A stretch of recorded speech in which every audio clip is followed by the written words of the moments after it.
Muy buenas noches. Sean todos ustedes bienvenidos y bienvenidas a este nuevo capítulo. Hoy les traemos una historia muy interesante. En algún momento de sus vidas habrán escuchado hablar sobre el hombre del sombrero o la gente sombra. Hoy escucharemos algunas historias de estos personajes, de estos visitantes nocturnos. Mientras tanto, prepárense una buena taza de café. Apaguen sus luces y escuchemos atentamente.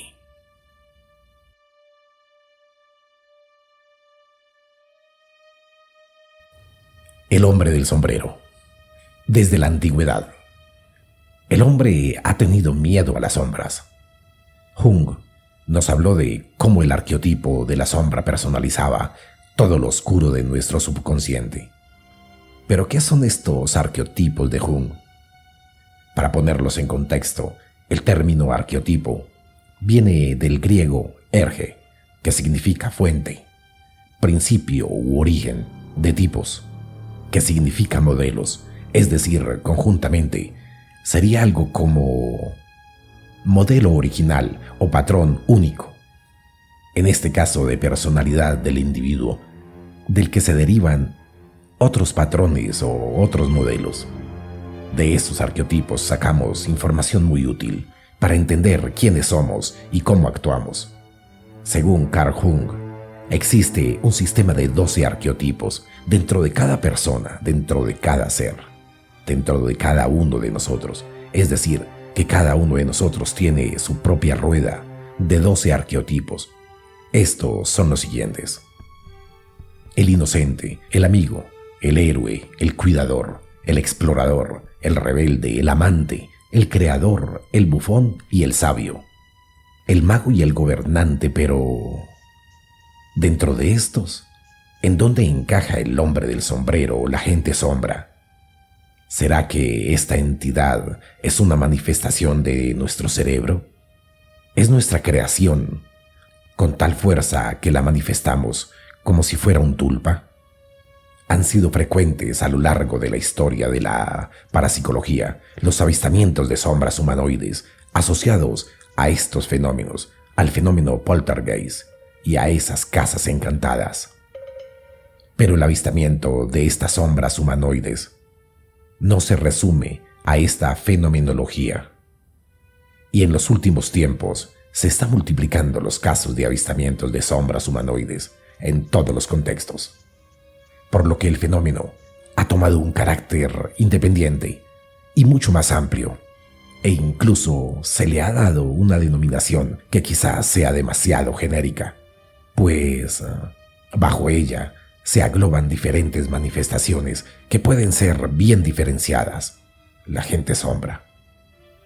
El fenómeno de dicho ente, de la gente sombra, adquirió dicho nombre el 12 de abril del 2001, en el programa radiofónico de Coast to Coast AM, que realizó una emisión en la que se abordaba el tema. En él, el presentador Bill animó a los oyentes a enviar dibujos de los seres sombras con los que hubieran tenido encuentros.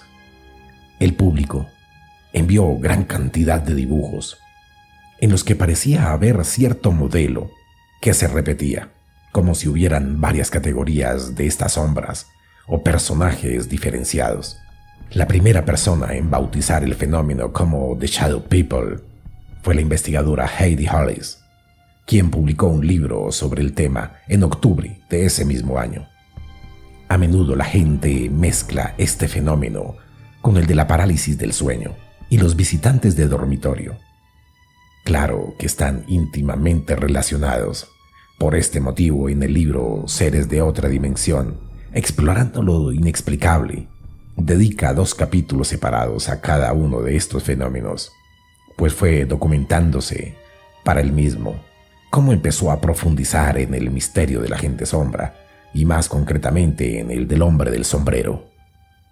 Bien es cierto que muchas de las personas que tienen episodios de parálisis de sueño tienen experiencias con estos visitantes de dormitorio.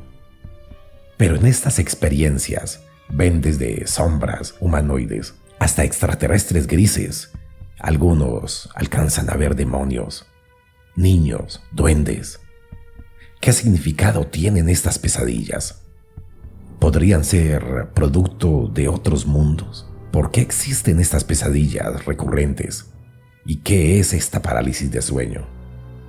Pues bien, la parálisis del sueño es una parasomía o un evento no deseado que está relacionado con el sueño. Sucede justo antes de quedarse dormido o al despertar en la mañana.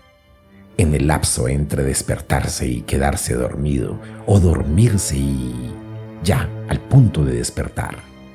Los episodios con frecuencia van acompañados de experiencias, algunas hipnóticas que son alucinaciones visuales, auditivas o sensoriales.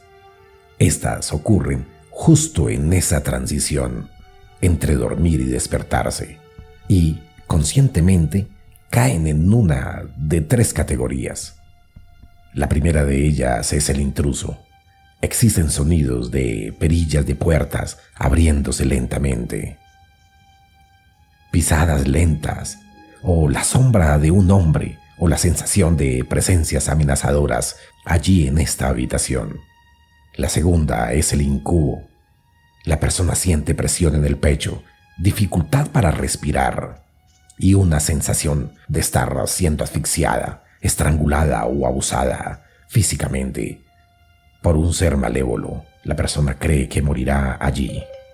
La tercera de ellas es la vestibular, una sensación de girar, de caer, de flotar, de volar, de desplazarse sobre el cuerpo de uno mismo o de otro tipo de experiencia extracorporal. Muy parecido a lo que se siente cuando se hace un desdoblamiento o al mal llamado viaje astral. La experiencia de la parálisis de sueño se ha documentado durante siglos. Las personas de diferentes culturas tienen experiencias similares. La parálisis del sueño es breve, no es mortal, pero la persona puede recordarlo como inolvidable y escalofriante. Pero el fenómeno de la gente sombra no se limita solamente a la parálisis del sueño, porque hay testimonios de gente que en pleno estado de vigilia y a plena luz del día dicen haber visto estas endemoniadas sombras. Sombras errantes, siluetas enormes de más de 2 metros y envueltas en una sotana, y que han sido protagonistas de encuentros en las carreteras también, o de casos clásicos como la de la pantaruja de Vagas de Coria. En este relato histórico de este ser nos encontramos con el hombre del sombrero o gente sombra. Les contaré esta historia. Vegas de Soria es una alquería urbana perteneciente al concejo de Nuño Moral, de poco más de 200 habitantes. Allí, a finales de 1982, comenzaron a sucederse una serie de fenómenos extraños que mantuvieron aterrorizados a sus habitantes. Por la cercanía de la fecha del suceso, estos habitantes aún siguen vivos y sus recuerdos también. El primer suceso ocurrió el 10 de noviembre de 1982. Eran la 1 de la tarde, cuando Eusebio y Florian Iglesias, padre e hijo respectivamente, se encontraban descargando material de construcción en la puerta de una vivienda situada allí junto a la carretera que conduce a Arrolobos. De repente, un sonido llamó poderosamente su atención. A ambos les pareció escuchar una especie de lamento. Al girarse para ver de lo que se trataba, una llamarada de 1 metro de altura, con un color azulado, muy parecida a la que expulsa el butano, ocupó toda la calzada de la carretera. Tras unos segundos, este efecto desapareció. Atónitos por lo que sucedió, decidieron inspeccionar el terreno. No encontraron rastro de nada. Nada que pudiera haber producido este fuego, ni de zonas quemadas, nada en el asfalto de la carretera. Este no sería más que el primer incidente que se produjo en el municipio. Al día siguiente, el 11 de noviembre, en torno de las 21:45 horas, ya siendo de noche, Nicolás Sánchez se dirigía andando a su casa, situada allá en las afueras de este mismo pueblo, concretamente en la carretera que conduce a Rolobos. Cuando estaba al punto de entrar a su casa, un sonido parecido a un quejido o lamento le llama la atención. Al girarse, ve un pequeño bulto, oscuro, de unos 30 centímetros, cuenta él, allí en la carretera. Sin más ni menos, se acerca, pensando que es quizás un animal herido. Pero de repente, este bulto comienza a crecer, lentamente, convirtiéndose en una silueta que se distinguía con toda claridad en la noche. Era un humanoide de más de 2 metros de altura, con la cabeza redonda, alto, robusto, vestía una túnica negra, todo envuelto, que caía por debajo de la rodilla, mangas anchas y una capa enorme y sombrero. Este ser emitía un sonido parecido al rechinar de los dientes. De repente, este extraño visitante comienza a acercarse a Nicolás, quien, tomando 2 piedras del suelo, se le lanza al humanoide. Inmediatamente se gira, como lo haría una especie de robot, algo mecánico, y se aleja flotando, deslizándose por el suelo. Un resplandor a lo lejos hizo que desapareciera la silueta. Ya el 13 de noviembre de 1982, una vez más, Eusebio Iglesias y la carretera que conduce a Rolobos se convierten en los protagonistas de esta historia. Era en torno de las 9:30 de la noche. Volvía Eusebio hacia Vegas de Coria, con su mula cargada de sacos. Justo cuando estaba llegando al pueblo, uno de estos bultos que llevaba comenzó a deslizarse, por lo que él paró para poder acomodarlo. Un escalofrío recorre su cuerpo al sentir una extraña presencia justo detrás de él, y más aún cuando una voz exclamó: ¿Es que no me conoces? Muerto de miedo, se giró y vio a un extraño ser humanoide de más de 2 metros también, delgado, con brazos enormes, largos. En ese mismo instante, este mismo ser saltó por un terraplén, una ladera pegada a la carretera, alejándose rápidamente. Florián Iglesias, quien ya tuvo una extraña visión junto a su padre, Eusebio, en 1982, volvió a toparse con esta extraña figura el 3 de febrero de 1983. Pues volvía Florián andando a Vegas de Coria por la misma carretera que conduce a Rolobos. Aún era de día, y ojo con esto, cuando comenzó a divisar en la curva a una persona muy alta, vestida de traje negro, que tenía al costado una línea blanca y un sombrero de copa. El desconocido, al notar su presencia, comenzó a descender por un peligroso terraplén, mismo abismo por el que Eusebio Iglesias lo vio descender aquella vez. Un terraplén de más de 30 metros que existía junto a la carretera. Al llegar Florián a la curva, aparecieron 3 chicos, 3 adolescentes del pueblo: Cristiano y Germán Domínguez, y el señor Joaquín Sánchez, quien también había visto a esta persona o a este ser. Los 4 pudieron ver cómo se alejaba a gran velocidad terraplén abajo. Los 3 adolescentes, al atardecer del siguiente día, volvieron al mismo lugar, animados seguramente por la visión del día anterior. Esta vez se encontraron a unos 30 metros frente a frente con este ser extraño, de la misma descripción, alto, delgado, que al verlos se arrojó de nuevo a este terraplén. Asustados, regresaron inmediatamente al pueblo. Pues el 6 de febrero de 1983, varios vecinos del pueblo, junto al investigador extremeño Félix Barroso, patrullaban la zona en busca de las apariciones que días atrás estaban atemorizando a estos habitantes del pueblo, con tan buena suerte que, de repente, vieron en el cielo 2 plataformas triangulares de gran tamaño, con 3 potentes focos.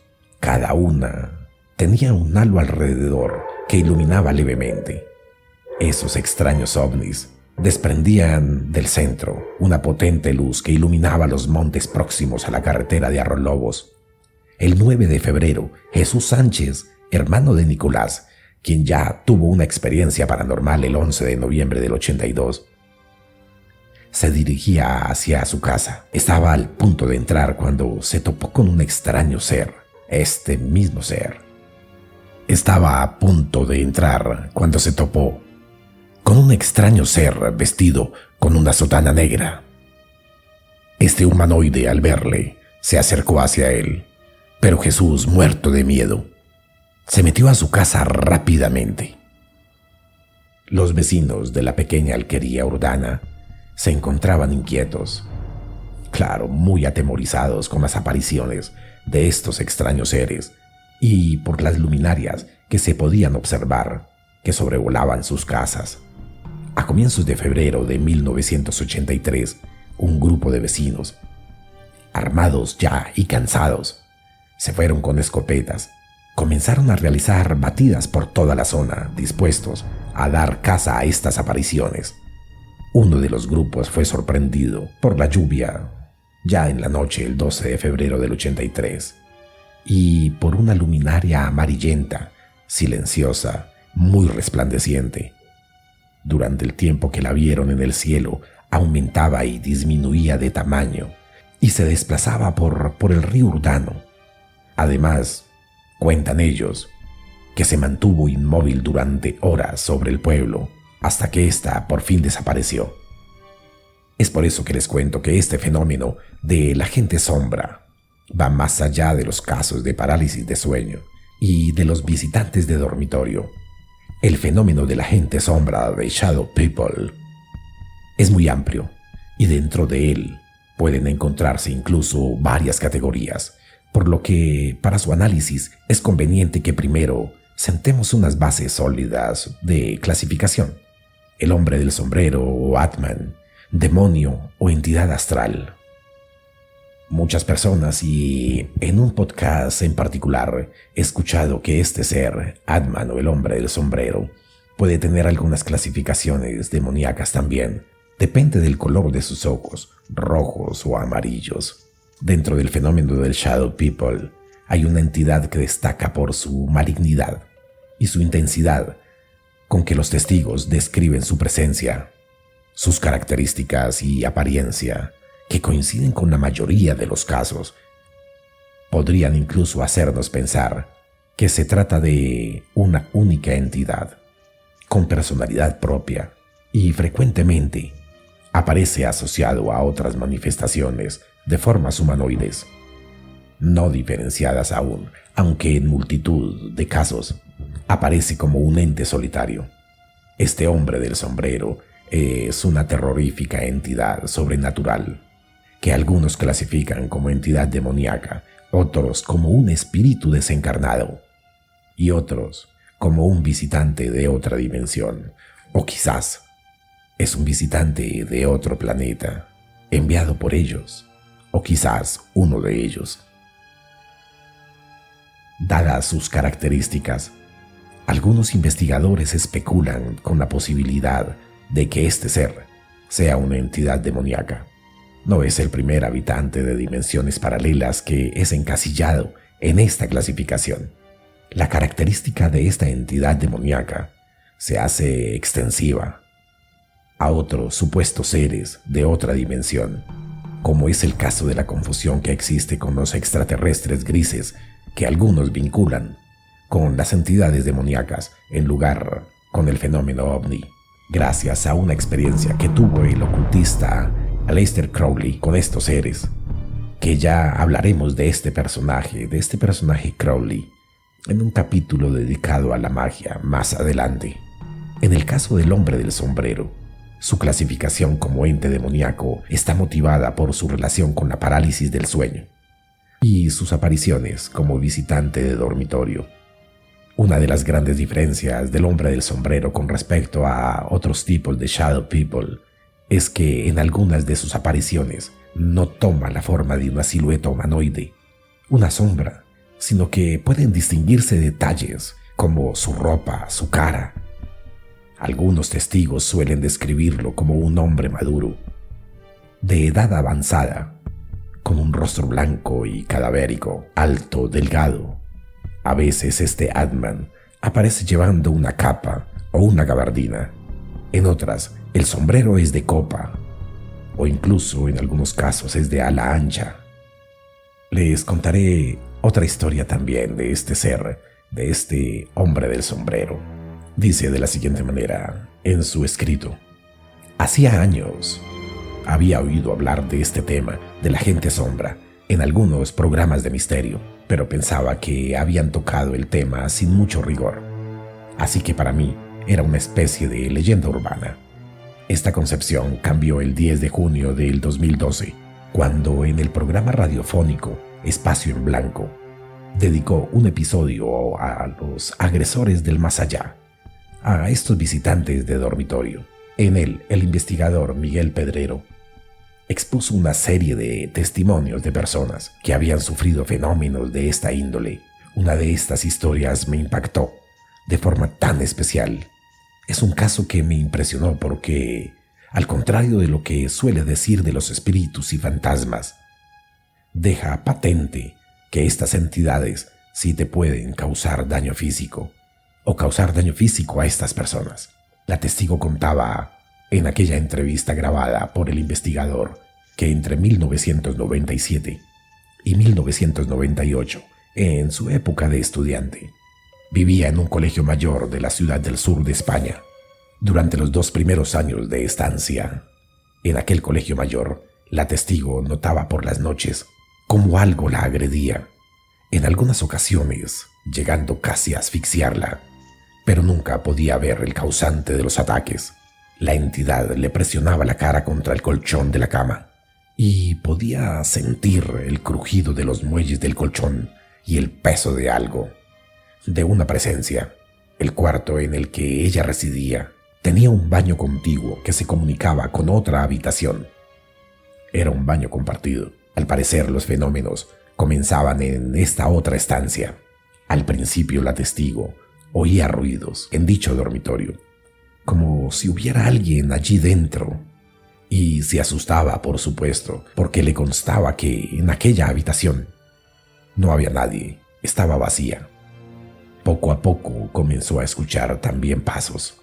La testigo afirma que se levantaba, abría las 2 puertas, la del cuarto de baño, y podía ver perfectamente que la otra habitación estaba totalmente vacía, sin nadie que pudiera causar aquellos extraños ruidos. Meses después, durante un periodo de 15 días, comenzó a encenderse sola la luz del otro cuarto, de la habitación contigua.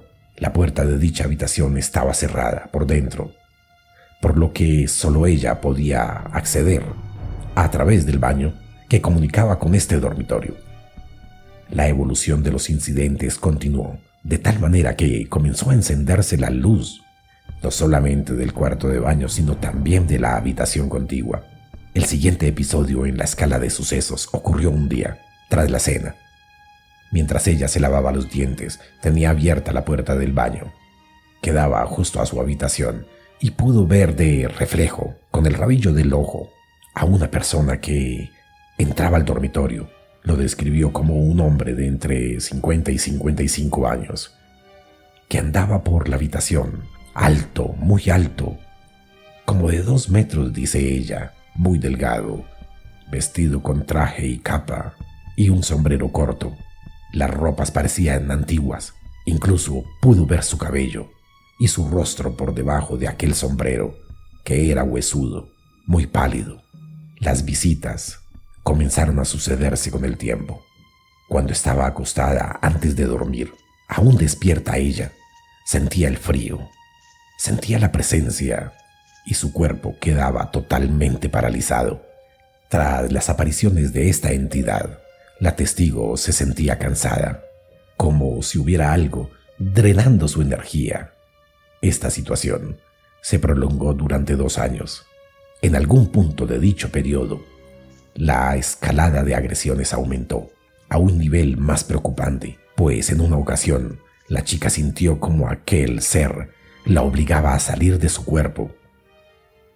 que su yo astral abandonara el cuerpo físico.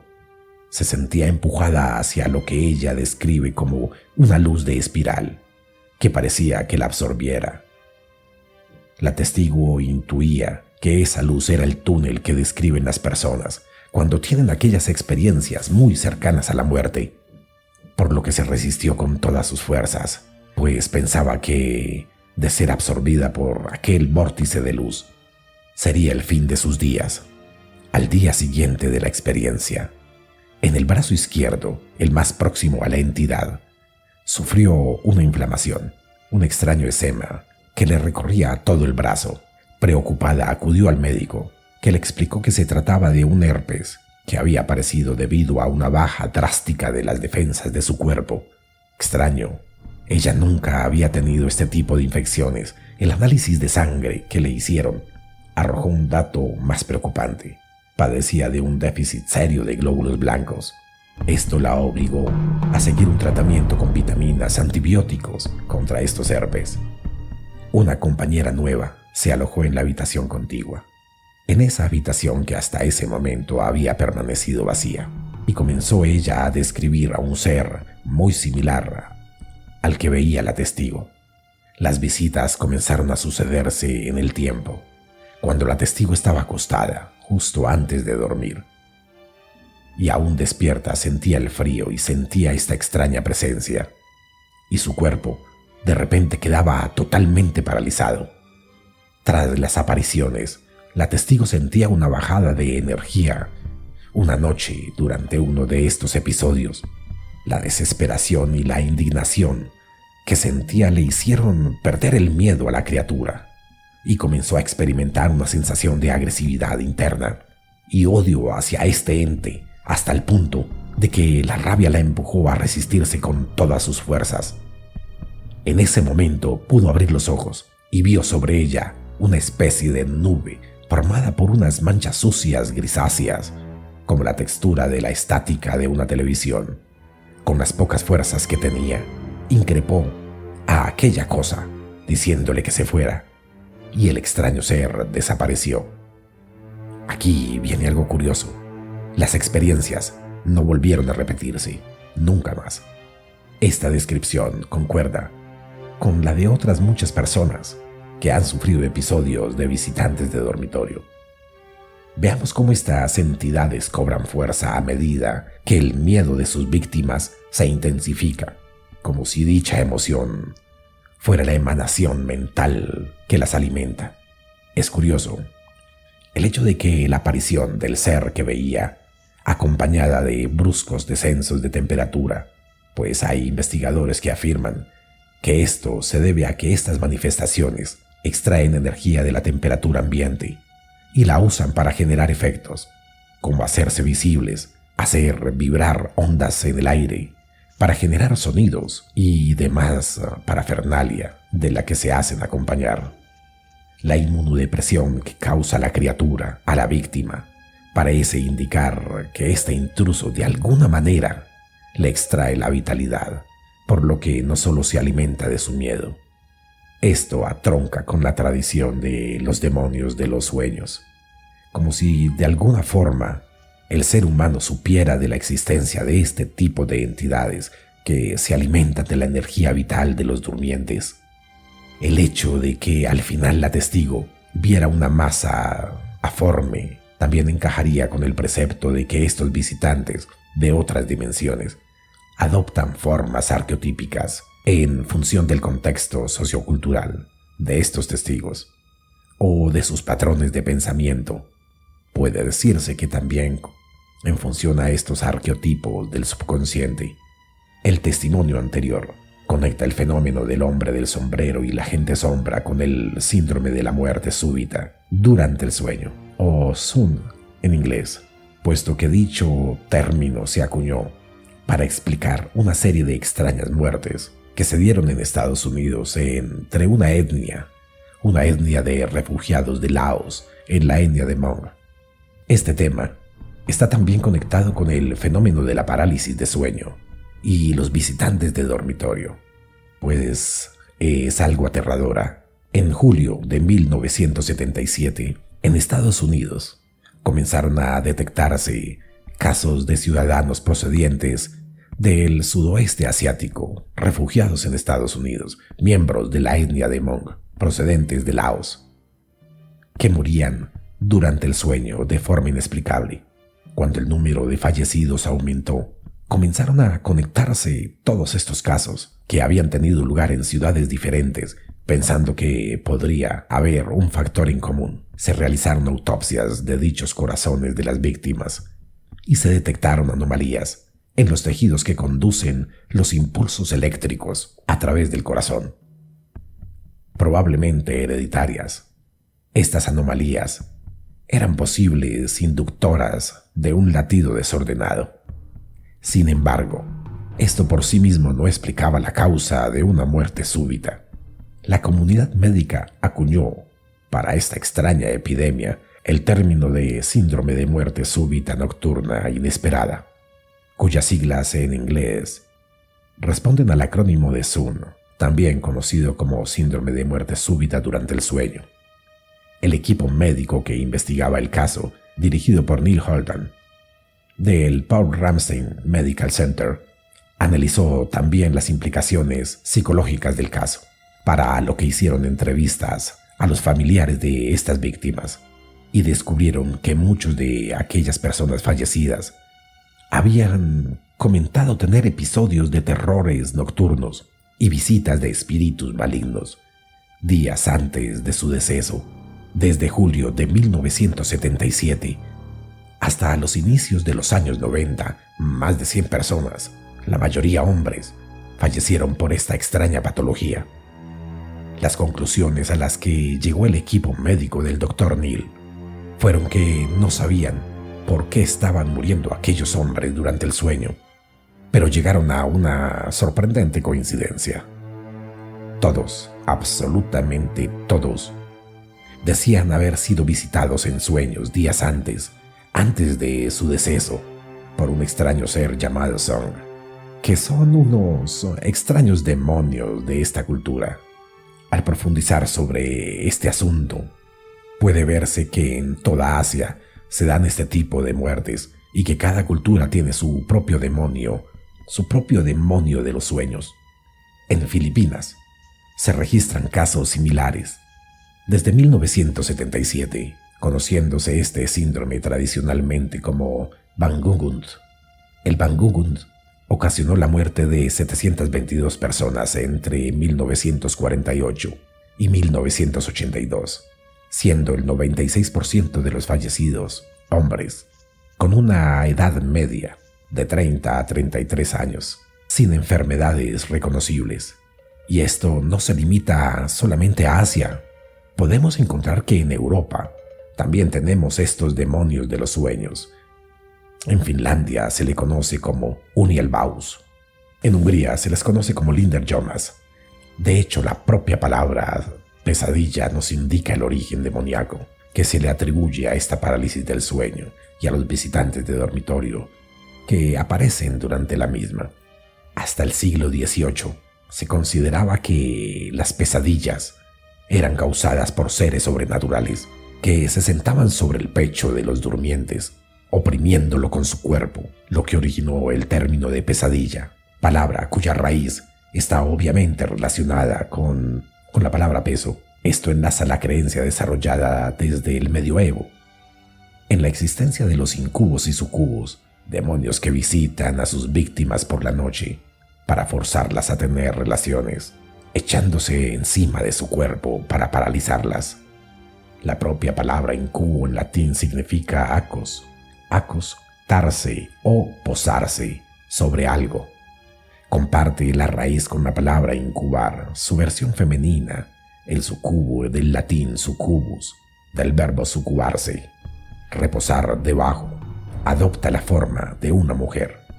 A estas criaturas se les atribuía la capacidad de succionar la energía vital de las víctimas, dejándolas debilitadas u ocasionándoles la muerte súbita, una muerte por paro cardíaco.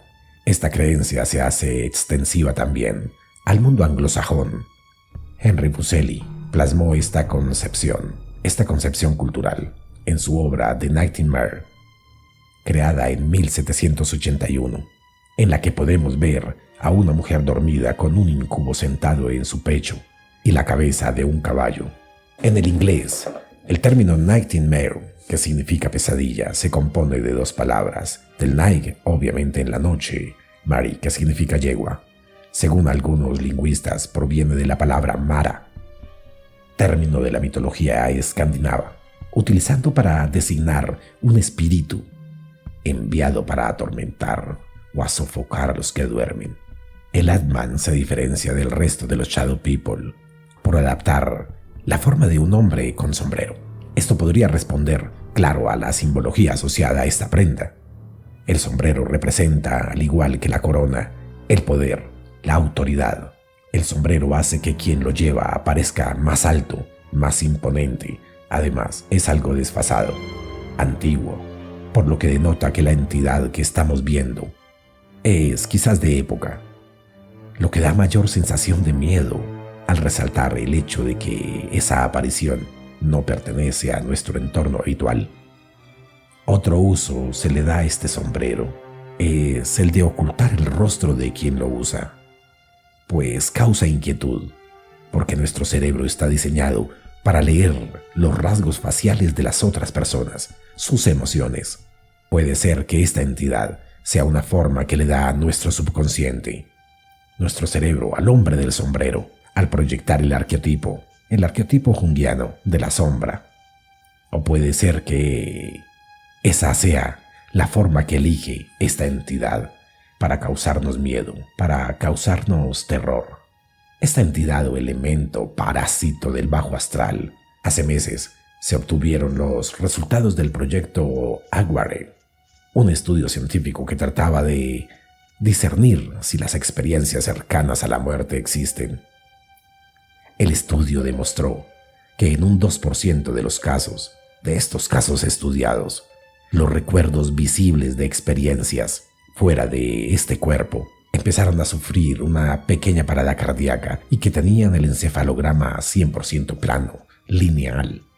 Esto abre, por lo tanto, una posibilidad a que los encuentros con este hombre, con este ser del sombrero, sean sin duda alguna ciertos. Por estas antiguas tradiciones también se habla de que en el plano astral hay entidades no humanas que parasitan la energía vital de los seres humanos. Cabe pensar que el hombre del sombrero es una entidad antigua, parasitaria del bajo astral, o quizás es un elemento del bajo astral. Por supuesto, hay parásitos de aquel bajo mundo. Pueden percibirse, interactuar con nosotros, aunque la mayoría está muy desfasada con la realidad como para notar algo que no sea su propio entorno reducido. En cierta forma, el nivel de percepción de estos seres es similar al nuestro.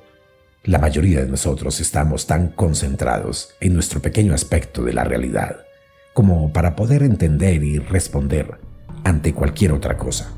No obstante, también hay seres muy sensibles a otros planos, y estos son los que responden a las malas energías también, o mejor dicho, a las energías que fluyen en otros planos.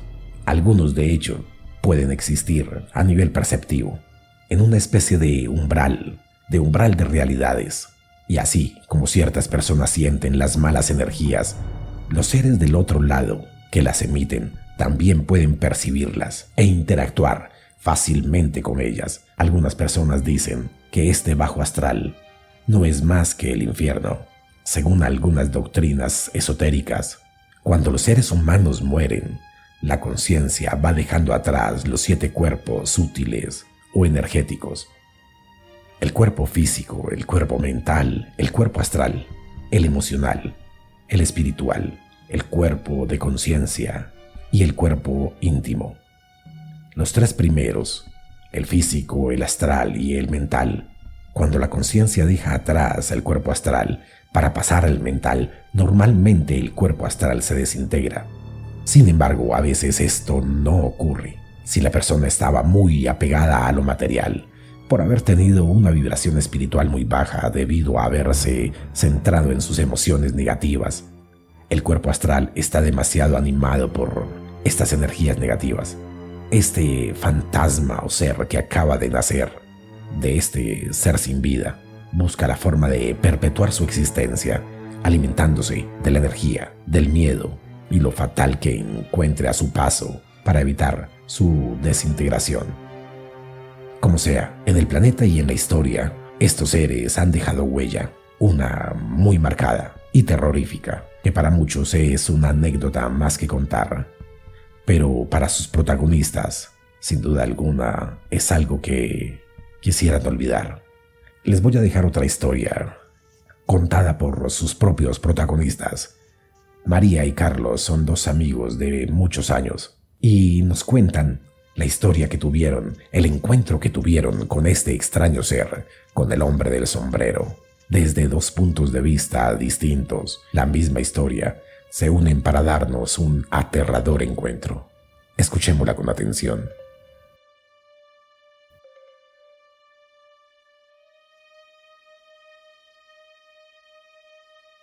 María, muy buenas noches.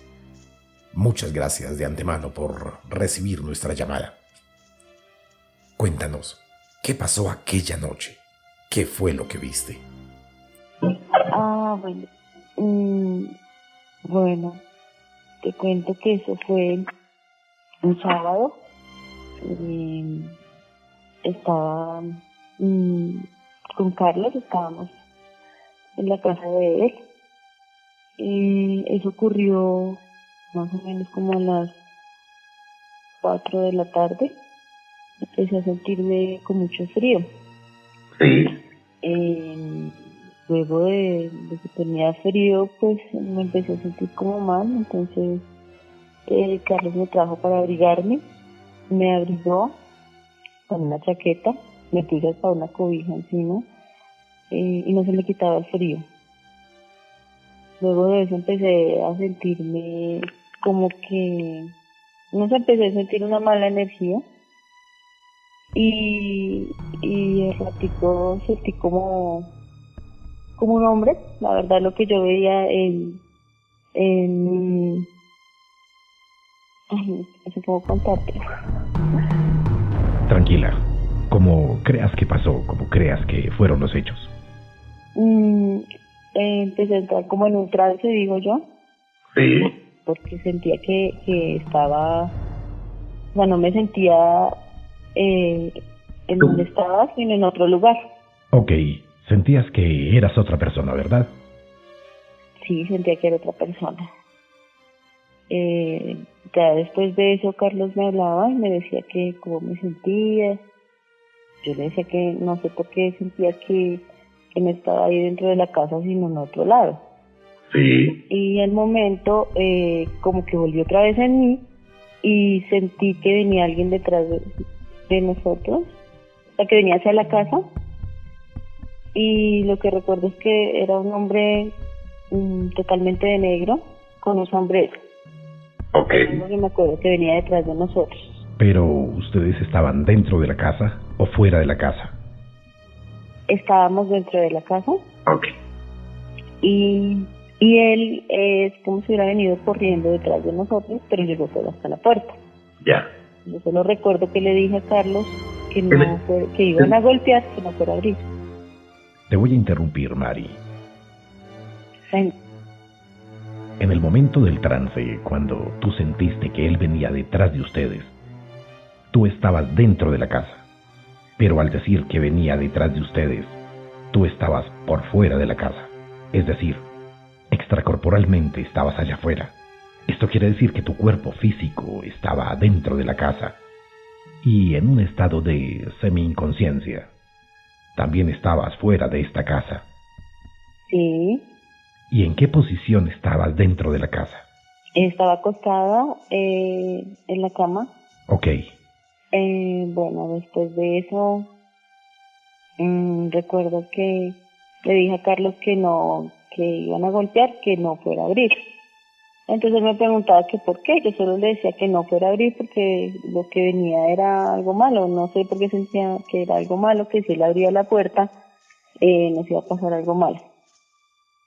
Pues la verdad estaba como asustado igual que yo, porque pues me veía muy rara y pues era muy extraño. Pero pues él no me creyó mucho y se acercó a la ventana. Y cuando se acercó a la ventana ya habían golpeado y se dio cuenta que realmente no había nadie. Después él regresó a donde yo estaba y se quedó ahí y solo yo le pedía que no abriera la puerta. Eso fue lo que sucedió en ese momento. Después recuerdo que me desperté, que como que volví en mí y ya, pero seguí con el escalofrío. Sí. Eso fue todo lo que sucedió. O sea, que recuerdo así, no sé qué más. Cuando seguiste con el escalofrío, ¿cuánto tiempo pasó con esta baja de temperatura? ¿La baja de temperatura era tuya o era del ambiente? ¿O esta baja de temperatura era de toda la casa? ¿O estaba haciendo frío en todo el ambiente? No, era mía. Pues sí estaba haciendo frío, pero era más mío. Ok. ¿Cuánto tiempo duró esta sensación de frío? ¿Y en qué momento se te quitó? Duré, la verdad no recuerdo bien el tiempo, pero sé que fue más o menos entre 40 o 50 minutos. Uy, bastante tiempo. Sí, porque recuerdo que no, me puse muy nerviosa y pues no podía como que ubicarme, no me sentía bien, la verdad.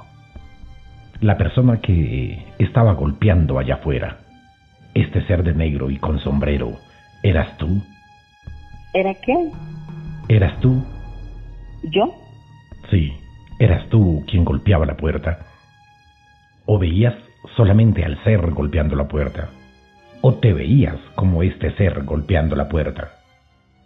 No, sentía que era yo golpeando afuera. Ah, ok. Pero lo que yo no entendía era porque yo sentía que me veía desde dentro de la casa, veía un hombre de negro, pero a la vez me veía afuera yo golpeando. Ah, ok, sí, te entiendo. Pasaste de ser tú, María, adentro de la casa, acostada, a ser este ser allí afuera, golpeando la puerta. Sí. Mari, muchísimas gracias por este relato. Gracias por darnos esta evidencia. Carlos, muy buenas noches. Gracias por recibir nuestra llamada. Hace un momento escuchábamos a María, tu esposa. Cuéntanos ahora la misma historia desde tu punto de vista, como tú la viviste. Desde mi punto de vista, la historia empezó, eran las 3:30 de la tarde, cuando ella llegó a mi casa. Ella llegó bien. Al pasar el tiempo, no sé, 20, 30 minutos, ella empezó a sentir frío. Estábamos con mis hermanas estaban alistando para salir. Pues yo me recosté con ella ahí en el sofá, nos pusimos a ver televisión. Pasó un rato, ellas se fueron y ella empezó a sentirse más mal, cada vez más frío, pero un frío que le helaba los huesos, como un ahogo, y yo la veía que cada vez estaba más débil. Ya cuando eso era 5:30, más o menos, que recuerdo que tengo, ella ya no estaba muy consciente, con su frío, tenía mucho frío, entonces le dije que le iba a hacer una aromática, le hice una aromática, se la di, se la tomó, pero no, seguía sintiendo frío, mucho helaje, que le calaba los huesos. Entonces le dije yo que fuéramos a mi cuarto, como ella se quedaba conmigo. Ya llegué a mi cuarto, le puse mi chaqueta, ya tenía un saco, le puse la cobija encima. Ella seguía diciéndome que tenía mucho frío, pero ya me hablaba entre los dientes, ya no me hablaba bien, ya yo medio le entendía. Entre eso yo me preocupé, me puse una chaqueta, me hice encima de ella, la abracé, ella me seguía diciendo que sentía feo, yo me preocupé, dije que me iba a llevar al médico, me dijo que no. Estuvimos así siempre bastante tiempo, creo que 40 minutos, media hora. Al rato de estar yo encima y ver que no conseguía nada, le dije otra vez que le iba a preparar algo, me dijo que no la dejara sola. Bueno, entonces no la dejé sola, me quedé con ella, cerré la puerta, seguí con ella de al lado, y ella me decía cosas y yo no la entendía. Ya ella empezó a perder como, yo creo que ella empezó a perder la noción de las cosas desde que estábamos en la sala. Porque había... ¿Perdón? Carlos, qué pena interrumpirlo. Cuando me dice que ella le decía cosas y no le entendía, ¿es porque ella hablaba muy bajo o estaba hablando en otro idioma, en un lenguaje desconocido? Porque hablaba como entre los dientes, como aparte de bajito, como cuando uno está congelado, que tiene ese frío y uno puede mover los dedos, que uno como que mueve los dientes y los labios, como que los, al hablar uno titiritea, le decimos nosotros. Ok. Entonces no se le entendía y hablaba muy pasito y no tenía aliento, ella se descompensó mucho, muchísimo. Entonces yo creo que ella había perdido como ya conciencia de parte de la sala, porque nos pusimos a hablar después y ella no se acordaba se acordaba de las cosas, pero no con claridad. Bueno, el caso fue que ya después, cuando ella empezó a ponerse peor, empezó a hablarme ya sola, que no la entendía, cada vez era preocupada. Yo dije que le iba a llevar al médico, que ya le iba a llevar al médico, me dijo que no la dejara sola, Cuando yo me paré, que iba a buscar qué hacer, ella me dijo, no vayas a abrir. Y yo, ¿pero a dónde? Y yo ya había abierto la puerta, le dije, ya abrí, pero la puerta del cuarto. Me dijo, no vas a abrir la puerta de afuera. Yo le dije, ¿pero por qué no? Y dijo, no vas a abrir, pero me están golpeando. Cuando yo dije eso, terminé la frase, golpearon. Pues yo, como soy un poco incrédulo, y ella me lo dijo, lo que me dijo me lo alcanzó a decir, de las fuerzas que tenía, yo creo, alcanzó a decírmelo y se lo alcancé a entender. Yo me fui para allá, me asomé a la ventana, una puerta-ventana que pues no da, o sea, uno ve lo que hay a través de la puerta. No vi nada, me asomé por la ventana, no vi nada, y ella me siguió gritando que por favor no abriera, que era algo malo. Yo pues no le iba a hacer caso, pero al coger la chapa, como que me arrepentí algo, sentí como un frío cuando cogí la chapa y me llenó de temor, siendo que yo no creo mucho en eso. Volví, me asomé en la ventana, dije, eso deben ser unos muchachos jugando y fue casualidad. Entonces me escondí, porque como es una puerta-ventana, no tiene pared, me escondí ahí, quietico, donde no viera mucho la sombra, y esperé que golpearan. Cuando ella me gritaba, yo no le contestaba nada porque ella me decía cosas desde allá para que yo no abriera. Yo me quedé callado. Cuando volvieron a golpear, yo abrí la cortina rápido y pues nadie puede ser tan rápido, porque yo estaba enfrente es en una casa para donde uno mire lado y lado, no hay cómo correr, no hay cómo esconderse, ni por más agachado que esté. Pues ahí sí me entró el frío a mí y el miedo. Salí corriendo para el cuarto de donde ella estaba, me fui para allá y ella me decía que si yo había abierto. Yo le decía que no, pero ya la notaba mucho mejor, ya estaba mejor. Le dije yo que qué pasaba, que por qué me decía eso, que me había asustado. Me dijo, es que yo vi que era un señor, yo era el señor, yo veía la puerta, y cuando te dije que iban a golpear, era yo la que iba a golpear, pero también tenía la imagen de él de frente, y era un señor de bigote muy alto, de sombrero negro, de traje negro. Entonces, pues ahí me llenó de nervios y pues la verdad no fui capaz de salir. Al rato, saqué un poquito de fuerzas, ella ya me dijo que no había pasado el peligro, ya lo sentía. Yo me asomé, le dije que si podía abrir, me asomé, volteé para el lado y lado, no vi nadie, pero ya había pasado bastante tiempo. Al rato llegaron mis hermanas. ¿Cómo, perdón? Cuando ya pudo abrir la puerta, ¿qué hora era más o menos? Yo le pongo faltando un cuarto para las 7, un horario, eso fue hace muchos años, la verdad no lo tengo muy claro, pero sé que era entre 6 y 7:30 ocurrieron los hechos. O sea, desde las 3:30 empezó ella, pero ya lo duro empezó como desde las 6 a 7:30. Duró bastante tiempo. Sí, ella duró bastante tiempo con su frío, es que duró bastante tiempo, horas. Qué pena interrumpirlo, Carlos. El frío que María sentía, usted podía sentirlo también. ¿El frío era del ambiente? ¿Era de la alcoba? ¿Era general? ¿O solamente ella era la que lo sentía? No, ella, yo no sentía, yo sentí, pues no sé, yo me sentía incómodo, pero yo creería que, o creí que era más por la preocupación de ella. Sentí el frío fue cuando toqué la chapa. Cuando toqué la chapa sentí ese miedo y ese frío y ahí sí me dio, eso fue lo que no me permitió abrir la puerta. Ella me dice que gracias a Dios lo sentí y ya después de que me asomé, que me golpearon la segunda vez, pues ya salí, yo fui corriendo para el cuarto ya con nervios. Allá duramos un tiempo, no sé cuánto, y ella ya empezó a volver en sí, y ya charlamos, ya se le quitó el frío, ya le hice algo caliente, se lo entregué otra vez, y ya estaba mejor, ya estaba bien, como cuando uno recién se despierta, pero había cosas que no recordaba. Carlos, muchísimas gracias por la historia, gracias por compartirnos este relato.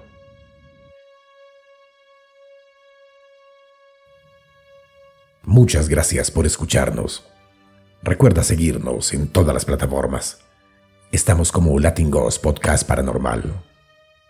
Envíanos tus historias a nuestro correo latingpodcast@gmail.com. Si te ha gustado esta historia, no te olvides de compartir, regálanos un like y suscríbete. Nos despedimos desde Bogotá, Colombia, para toda Latinoamérica y el resto del mundo.